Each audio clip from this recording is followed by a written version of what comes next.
Okay, how's everybody doing? This is Kinesiology 230, and this is an overview of the syllabus for the course.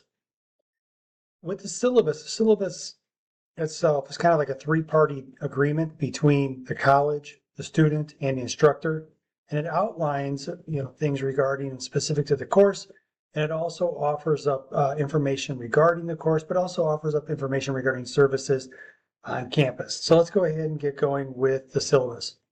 The top, the top part of the course here, when we look at this top part of syllabus, talks about the course. We know it's 3 credits. We have a little bit of an online expectation regarding the course. Everything will be delivered through Blackboard.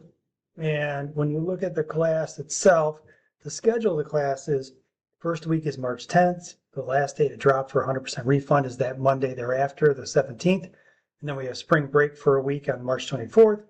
We have professional development day and also a reading day where the campus is closed.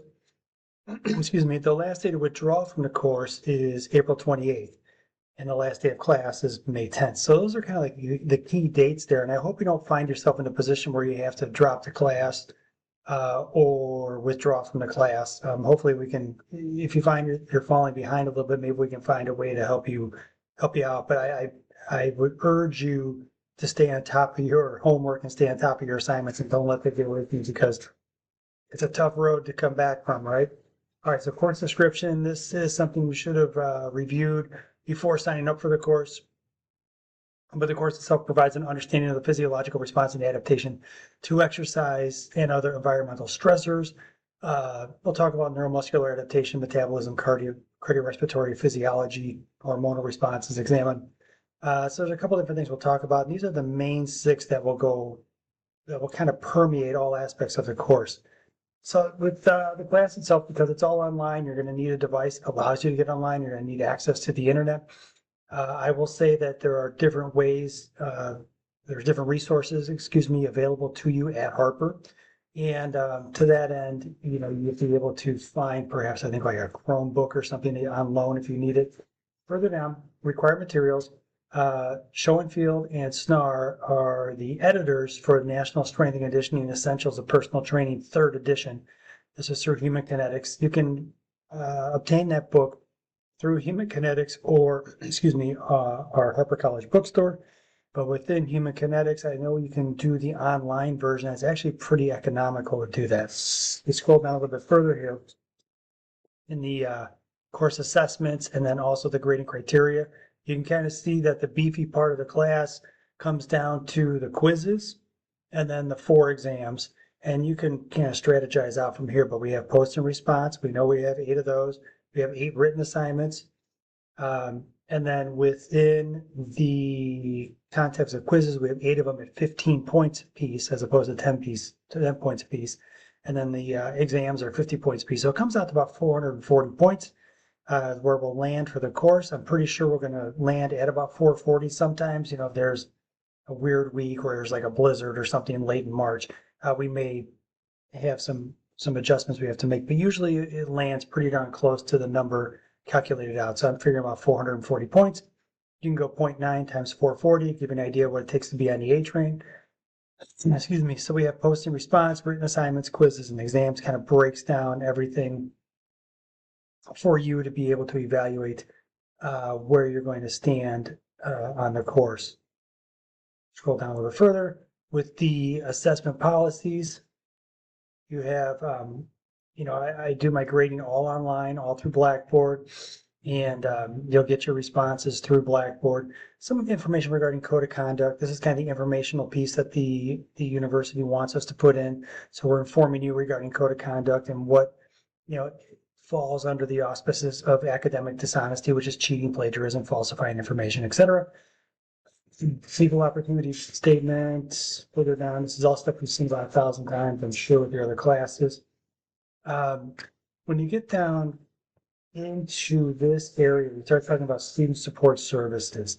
And there's a number of different support services and resources available here at Harper. And I mentioned if you need a loaner, like a Chromebook loaner, we have that ability to do that. And we have other services that are something as simple as just a little bit of counseling and therapy for our students. We have a Center for Student Veterans and Military Veterans and Military Connected Students. We have a one-stop. So, for example, if you're experiencing food insecurity or housing insecurity, or perhaps you need to arrange a ride, that's the one-stop. The library, of course, is a great resource. And this is a great example of how, like, we have this real dense environment of like services available to the student population. And, whether it's here or your next college environment, you're going to be in a pretty unique situation going forward because you just won't have that in your career setting. It's just unique to the college environment. If we look down here to safety and wellness resources, uh, there's any number of different issues that can creep up during a term, whether it's uh, family issues at home, relationship issues with a significant other, perhaps there's mental health challenges, you have alcohol or other drug dependencies. And, you have these different issues that kind of creep up and really kind of erode your experience here at Harper.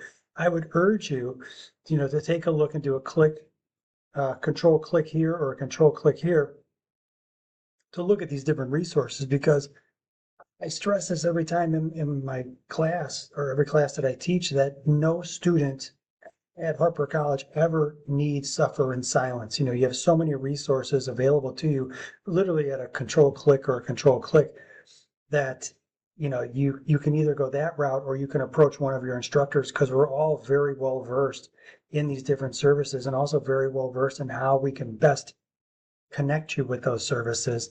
So, you have to be able to advocate a little bit on your own behalf, whether it's reaching out to these resource pages or speaking to one of your instructors to let them know you may have a challenge that's impeding your academic abilities, and we can take it through there, take it from there by doing a starfish where we reach out to everybody in your orbit. So beyond that, guys, I can't stress this enough. This document has its place and there's a lot to it.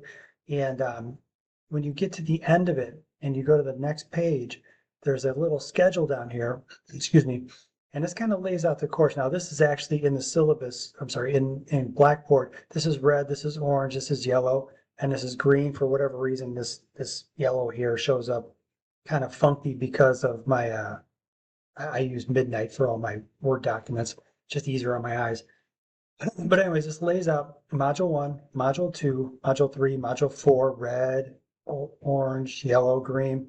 And you have written assignment 1, written assignment 2, and these will all be, in Blackboard for you.